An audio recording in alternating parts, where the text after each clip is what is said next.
10년 넘게 매주일 설교를 준비하면서 제일 먼저 공을 들이는 설교 부분이 설교를 어떻게 열까 하는 그 부분에 굉장히 많은 공을 들입니다. 그냥 평범하게 하는 것 같아도 저희가 설교를 이렇게 짜면서 도입부를 어떻게 할까라는 그 고민들을 참 많이 하게 되는데, 글을 쓰는 사람들은 더 이게 문제가 될 겁니다. 왜냐하면 첫 번째 글을 읽고 몇 페이지 읽고 그것이 마음에 안 들면 닫아버리기 때문에 처음에 글을 쓸 때 가장 초입 부분이 굉장히 어렵고 힘든 그러한 부분들입니다. 성경 안에 책들도 마찬가지입니다. 특별히 예수님 이야기를 기록하는 4편의 책이 있는데 우리가 그것을 복음서라고 부릅니다.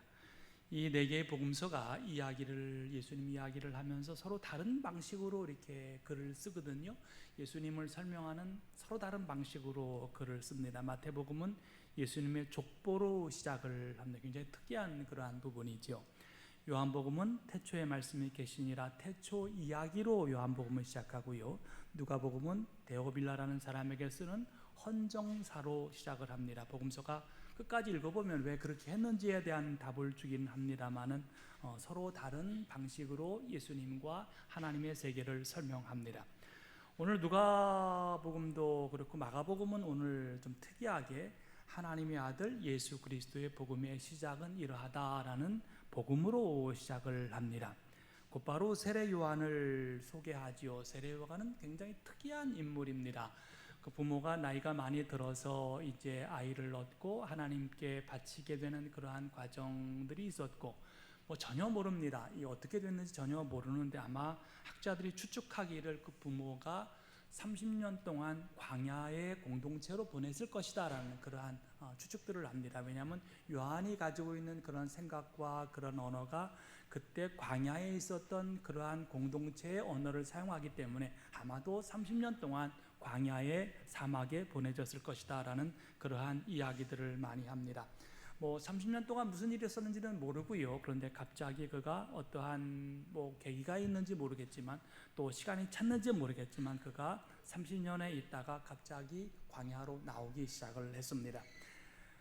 광야는 그냥 광야입니다. 사람 살지도 않고요. 만날 수 있는 사람이 그걸 여행 가는 도로였기 때문에 여행을 가거나 기도하기 위하여 나온 사람들, 목동들 이런 사람들이 이제 나와 있었는데 하나님 말씀을 가르치고 하나님께서 주신 그런 은혜의 말씀을 가르치고 죄에 대한 말씀을 이야기하고 회복에 대한 이야기를 하니까 사람들이 은혜를 받고 감동을 받아서 그가 이제 죄를 씻어서 하나님의 자녀로 회복하는 상징적인 의식을 통하여 우리가 알기는 세례지요. 세례를 베풀기 시작을 했습니다. 그래서 그 이름을 세례자다라고 그렇게 이야기를 합니다. 여러 사람들이 모이기 시작했습니다. 쉽게 얘기하면 강남 사람들이 모여들기 시작했습니다. 야, 이상하다. 특이한 사람이 하나 나타났네. 그리고 폼도 이렇게 메뚜기 먹고 가죽띠 띠고 이러니까 어떤 사람인가라고 그래서 소위 말하는 율법학자들, 제사장들이 모이기 시작을 했습니다. 이게 거꾸로 이야기하면 영적으로 메마른 시대에 하나님 말씀이 증거되지 않은 시대에 누군가가 하나님 말씀을 증거하고 역사가 일어난다고 하니까 많은 사람들이 모여들기 시작을 했습니다. 근데 유독 이상한 사람이 하나 왔지요. 오늘 말씀과 같이 이상하다고 이야기하면 날 것과 같은 아주 신비한 사람이 다가왔는데 눈빛도 비범하고 굉장히 여러 가지로 요한이 보기에 성령으로 세례를 주실 분이다 라는 것을 알아차렸습니다. 나사렛 출신 예수, 이분도 우리가 알 수 없는 분입니다. 왜냐하면 30년 동안 역사 속에서 잊혀져 있던 그러한 분이십니다. 나사렛에 살았는데 아버지가 목수인데 사실 말이 좋아 목수지 석공이었다는 표현이 더 맞다고 이야기를 합니다. 어떻게 자랐는지 어떠한 삶을 살았는지 아무도 모릅니다. 외경에 예수님께서 낚시하러 가셨다는 등 이런 얘기가 있긴 합니다만은 그 믿을 만한 얘기가 아니고요. 전설과 같은 그러한 얘기입니다. 예수님이 때를 기다리며 아버지하고 같이 살았겠지요. 어머니하고 같이 살았겠지요. 낮에는 땀 흘려 일하고 밤에는 기도하고 묵상하고 자기를 준비했을 것입니다. 그러던 중에 때가 차서 나타나기 시작하셨습니다. 30년 되었을 때 예수께서 요한도 마찬가지로 유대 광야로 나가면서 그동안 전혀 다른 삶으로 뒤바뀌어지는 것을 보게 됩니다. 세례를 위하여 요단강에 들어섰을 때 나오자 신비가 일어납니다. 하늘이 열리고 성령이 비둘기처럼 그분에게 임하여 하나님의 음성이 들립니다. 마태, 마가 그리고 누가 세 사람 모두 이 사람을 기억하는데, 이 기록을 하는데, 마가는 이야기를 마태와 누가와 달리 특별한 용어를 하나 사용하는데, 예수께서 물속에 나오시는데 하늘이 갈라지고 라는 표현을 합니다.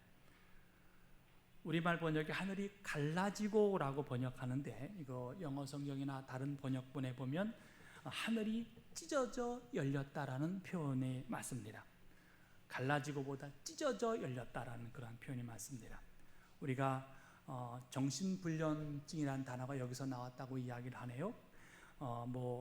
정신불면증이라는 게 정신이 찢어져 있는 상태로 우리가 정신불면증이라고 얘기하는데, 하늘이 찢어져 열렸다라는 그런 표현을 합니다. 왜 굳이 이 단어를 썼을까요? 우리가 누가처럼 하늘이 열리고 하늘을 열었습니다라는 이런 표현 참 많이 쓰지 않습니까? 열린다는 말이 더 자연스럽습니다.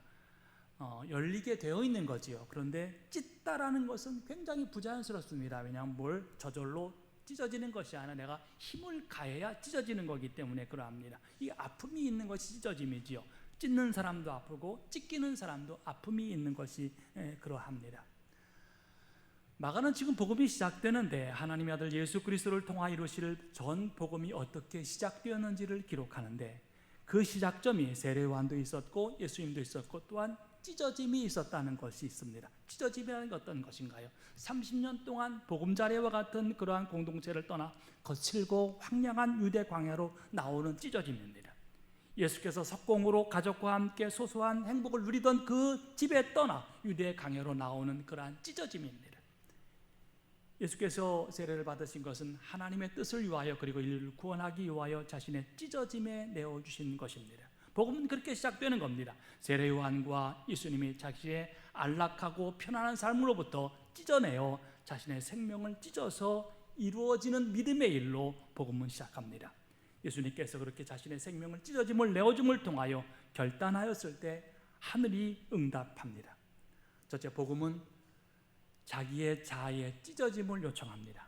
우리의 삶의 주인이 된 그 삶의 자아를 찢어짐을 통하여서 예수님께서 그렇게 말씀하신 그 찢어짐에 우리를 내어주는 것이 복음입니다. 나를 따라오라 하는 사람은 자기를 부인하여 자기 십자가를 지고 나를 따라오너라고 합니다. 예수님은 십자가를 진다는 것이 뭔가 아니, 자기 자신을 찢어져 자아의 주인이 바뀌는 것을 의미합니다. 저희가 목요일에 굉장히 안타까운 소식을 들었습니다. 같이 공부한 친구인데 기억도 나지 않고 이름도 기억되지 않습니다. 왜냐하면 우리는 목회의 길로 들었었고 그 친구는 이제 목회의 길을 포기하고 공무원의 삶을 살았기 때문에 우리가 전혀 관여도 없고 그리고 관심도 없었지요. 서울 이태원 교회 장로로 이렇게 믿음을 섬기면서 지금까지 살아온 모양입니다. 그가 이제 딸이 하나 있는 외동 딸인데 이제 사위가 뉴질랜드 사람이에요. 그래서 뉴질랜드로 가서 이렇게 생활을 하다가 이제 그 뉴질랜드 사위하고 한국에 온 겁니다. 그래서 그 아버지하고 엄마하고 딸하고 이제 사위하고 넷이 한국에 왔으니까 이제 제주도에 여행을 해보자 그러고 제주도로 여행을 한 것 같아요. 그런데 이제 아들아 그 사위하고 딸하고 아버지가 이제 아름다운 한라산이라는 곳이 있으니까 거기 한번 올라가 보자고 그랬나 봐요. 그래서 이제 올라가다가 이제 저희 친구인 아버지가 심장마비가 왔어요. 심장마비가 와서 거기서 쓰러졌는데 이제 그 산에 가서 쓰러지면 이게 방법이 없잖아요. 왜 그런 거 아니 이게 도울 사람도 없고 그래서 헬기 뜰 시간도 많이 또 지체되고 그러니까 결국 거기서 이제 옮겨가지고 이렇게 중환자실에 갔는데 중환자실의 의사들도 손도 안 대더래요. 이거는 손댈 수 있는 상태가 아니기 때문에 그래서 그냥 그렇게 소천을 했습니다. 우리 지방 목사님 중에 이태원 교회에서 목회하셨던 목사님이 계세요. 그분하고 이야기를 하면서 자기가 목회할 때 그 장로가 굉장히 건강했다. 교회를 뛰어왔으니까 굉장히 건강하고 그런데 너무 안타까운 것은 아버지의 죽음을 그대로 봤잖아요. 쓰러져서 숨막혀가는 그러한 과정, 이동하는 과정, 그 딸과 사위가 가질 수 있는 그러한 충격은 어마어마할 거다. 그러면서 그 이야기를 하는 겁니다. 우리가 뉴질랜드에서 안 왔으면, 우리가 아버지 보고 한라산에 올라가자고 안 했으면 이런 일이 없었을 텐데 그러한 자책감과 괴로움이 굉장히 크지 않겠나라고 그렇게 이야기를 하더라고요. 여러분, 자녀들이요, 부모를 맞추어 기다려야 줄 때가 있습니다. 그렇잖아요. 사위하고 딸은 건강하니까 막 올라갔겠지요. 근데 아버지가 못 따라갔거든요. 아버지한테 맞춰줘야 되는데 자녀들이 그걸 맞추지 못하고 달려가는 그런 경우가 있습니다. 그렇죠. 과학이 막 발달하고 그러다 보니까 핸드폰 그런 걸 발달하고 우리가 못 쫓아가거든요. 자녀들이 아버지 그것도 못해, 엄마 그것도 못해, 그게 아니라 기다려줘야 될 때가 있고요. 그리고 천천히 가야 될 때가 있어요. 또 부모가 기다려줘야 될 때가 있죠. 자녀가 힘들어서 쓰러졌는데 그거 뒤돌아보지 않고 너 일어나든지 말든지 그냥 걸어가는 그런 부모가 어디 있겠어요. 기다려줘야 되고요. 그리고 자녀가 일어날 수 있도록 배려해줘야 되고요. 함께 걸어가야 되지 않겠나요? 그래서 가정은 참 어렵고 답이 없는 것이다 라는 그런 고백을 참 많이 하게 됩니다. 단톡방에 다들 애도의 글이 참 많이 올라옵니다. 무슨 사고 나서 소천했으면 괜찮은데 등산하다 가신 건데 우리 친구 목사들 등산 좋아하는 애들 참 많거든요. 이게 남일이 아니거든요. 그래서 지도 죽을 것 같으니까 아무튼 참 여러 가지로 많은 그러한 이야기들을 많이 하게 됩니다. 늘 십자가를 따라간다는 것이 뭔가라고 생각을 하고 삽니다. 이러한 일을 통하여서 주님의 길을 간다는 게 도대체 뭘까? 우리가 어떤 것을 가지고 주님의 길을 가는 걸까라고 생각하면 오늘 하루를 믿음으로 살고 사랑으로 살고 오늘 하루에 또 다른 하루를 더해가는 것이 십자가의 삶은 아닌 것인가 하는 그런 고백을 합니다. 참 인간이라는 게 연약하다. 그리고 이게 자랑하고 교만으로 살 일이 아니지 않느냐. 우리의 삶을 채워가는 것이 하나님의 거룩한 믿음의 삶의 모양인데 우리가 자랑하고 교만으로 우리 삶을 채워가는 거 아닌가라는 그 뒤돌아봄을 보게 합니다. 우리의 삶의 주인은 내가 아니라 주님이시지요. 이것은 자아와 자신을 찢으라는 겁니다. 내가 내 삶의 주인이 아니고 예수가 우리의 삶의 주인입니다. 이것이 먼저 찢어지는 것이 복음입니다. 또한 복음은 그동안 즐거웠던 것들의 찢음을 요청합니다. 좋은 것도 있겠지요. 별로 나쁘지 않은 것도 있을 것입니다. 그런 습관도 있을 것입니다. 근데 혐오스러운 죄의 습관도 우리가 갖고 살아가지 않습니까? 예수를 영접하고 동행하는 동안에 저절로 떨어져 나가는 것도 있더라고요. 살다 보면 내가 정말 떨어져 나가야 되지 하는 그런 것도 자연스럽게 떨어져 나가는 경우도 있는데 정말 지겹게도 붙어서 안 떨어지는 그런 부분들이 있습니다. 찢어내야지요. 뜯어내야 합니다. 과거에 즐겼던 모든 죄와 습관을 찢어버리는 것이, 그리고 우리가 악받고 손해보는 것 같아도 때로는 고통스러워도 복음은 그 고통을 감내하고 그것을 찢어버리라고 권고하는 것입니다. 사도 바울은 에베소에만 권면하는 그런 권면이 있는데 음행이나 온갖 더러운 행위나 탐욕은 그 이름조차도 여러분의 입에 담지 마십시오. 그렇게 하는 것이 성도의 합당함입니다. 더러운 말과 어리석은 말과 상스러운 농담은 여러분에게 어울리지 않습니다. 오히려 여러분은 감사의 찬말을 하십시오. 잘못된 것을 찢어버리라고 이야기합니다. 전에 있었던 교회에서 술만 먹으면 나한테 전화해서 욕하는 권사가 있습니다. 욕도 얼마나 아주 감칠나게 잘하는지 아무튼 잘합니다. 심장 수술을 하면 제일 먼저 해야 될 일이 술을 안 먹는 일입니다. 이게 심장이 팽창되기 때문에 술을 먹어서는 안 돼요. 그래도 먹어 제낍니다. 음주에 걸려서 차 타고 가다가 3번 걸려서 삼진아웃 되어서 면허증을 뺏겼습니다. 그래도 술 먹고 운전합니다. 술 먹고 정말 당할 수 있는 모든 그런 창피는 다 당해서 근데도요 정신을 못 차려요. 제가 목회하면서 죄송한 표현이 나오면 직분을 제가 드리는 것이 아니고 하나님이 드리는 것이지만 제가 지금까지 직분 주고 후회해 본 적은 딱 그 양반 하나입니다. 오면서 잘랐어야 되는데 못 자르고 한 번은 그 집에 수해가 났어요. 온 집안에 이게 비가 다 차니까 이게 그 물건을 다 드러내야 되지 않습니까? 그래서 목사라고 어떻게 안 가요? 교인들하고 다 같이 가서 그것을 이제 일을 하는데 이제 그 양반 방에 들어가서 내가 제일 처음 들어갔어요. 그 양반에 들어가서 그 양반이 이렇게 다 물이 찼으니까 뭐 이제 다 갖다 버려야 되는데 세상에 머리맡에는 기절초풍을 했는데 비디오 옛날에 아시나요? 비디오 이렇게 껴서 비디오를 머리 쭉 이렇게 해놨더라고요. 해놨는데 19금 비디오 있잖아요. 빨강 비디오. 야, 제목도 아주 남사스러워서 읽지도 못할 제목들이 아주 쭉 빨간 게 그러고 있어요. 그거를 왜 주워 삼아가서 거기다 머리에 나이가 그 모양인데 세상에 그거를 19금 비디오를 거기다 놓고 그렇게 그래서 제가요 그 봉투에다가요 그냥 빨리 담았어요. 왜냐하면 누구들 우리 교인들 들어오면 얼마나 창피하겠어. 다 담았어요. 그래서 어느 교인이 들어와서 목사님 뭘 이렇게 열심히 담냐 그랬더니 간증 비디오 내가 담는다고 그래서 그걸 다 담아가지고 그 양반 하는 얘기는 목사님 잠깐만 기다려보라요. 그래서 갖다 버리려고 그랬더니 혹시 건질 거 있나 보느라고. 아이고 이게 안 돼요. 세상에 그렇게 하나님이 고칠 수 있는 기회를 줬음에도 불구하고 되질 않아요. 인생이 주님의 치유하심을 경험하지 못하니까 안 돼요.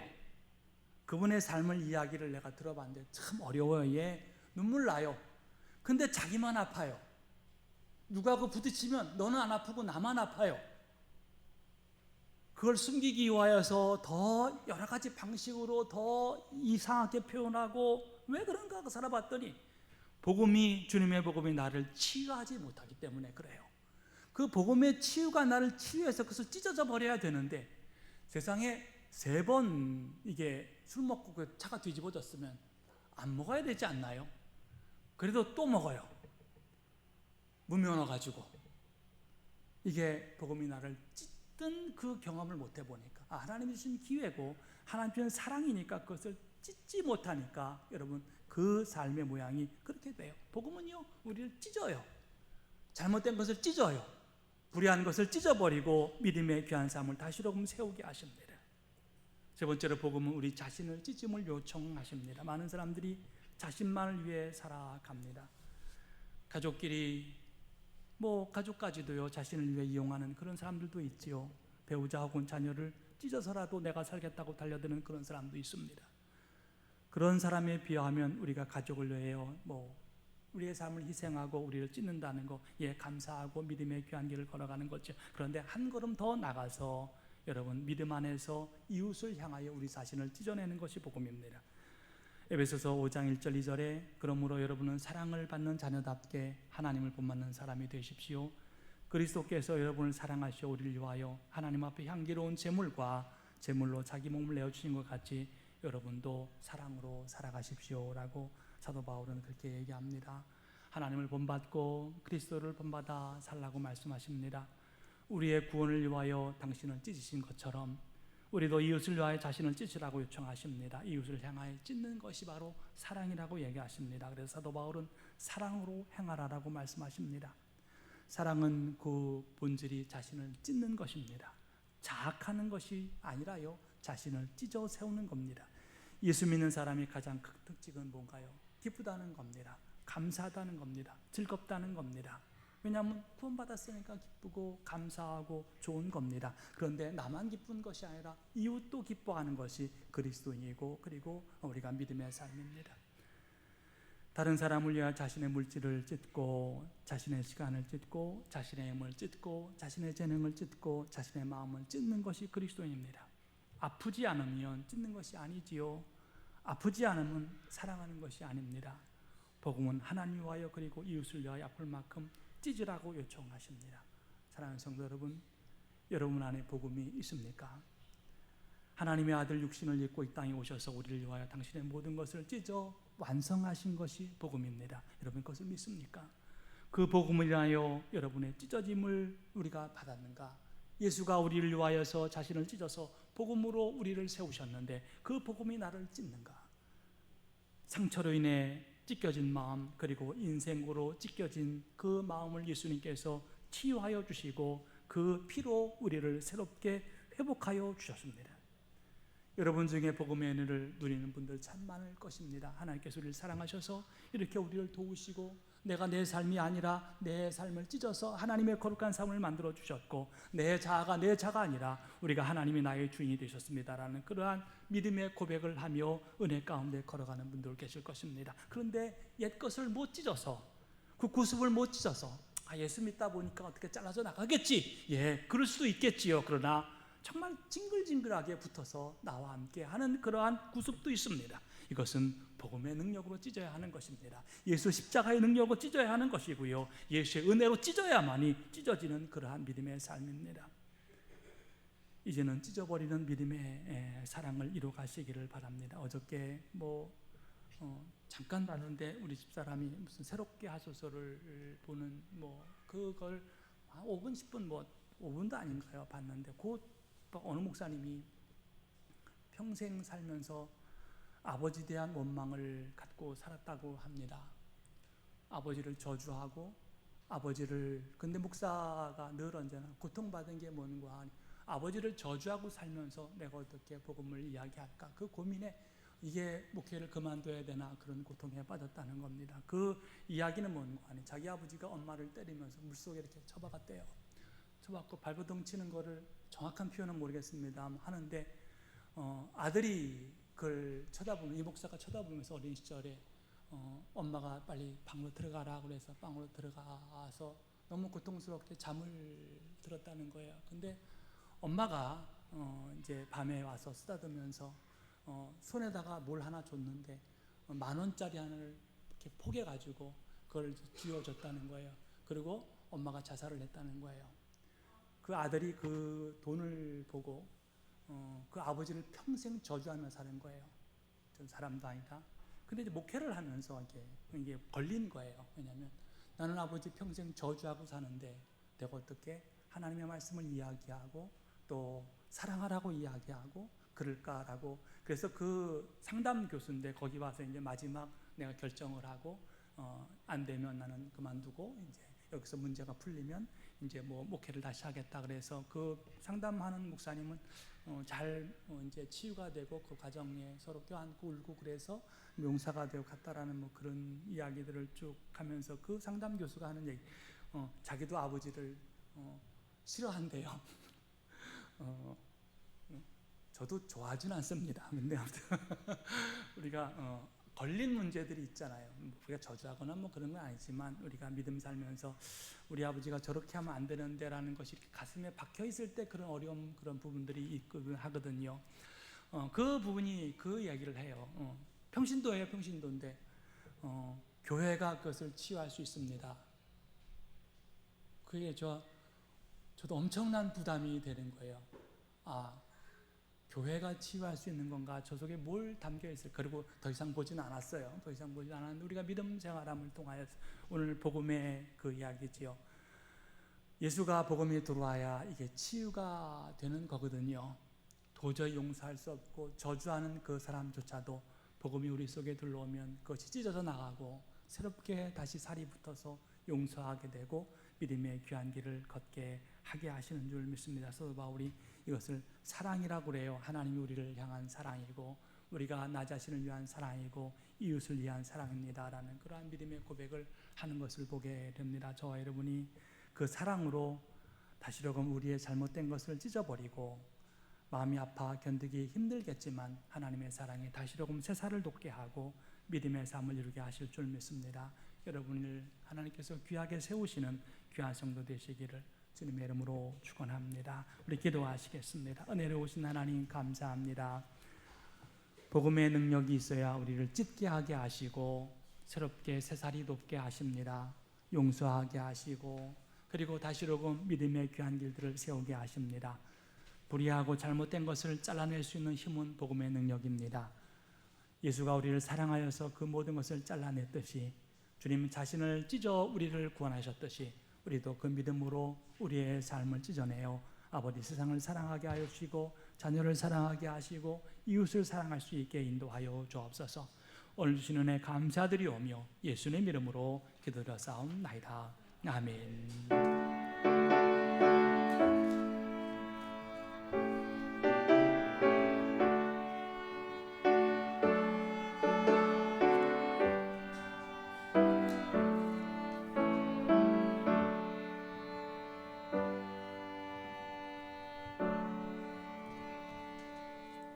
다 지나서 우리 한라에서 백두까지 이 땅에 복음이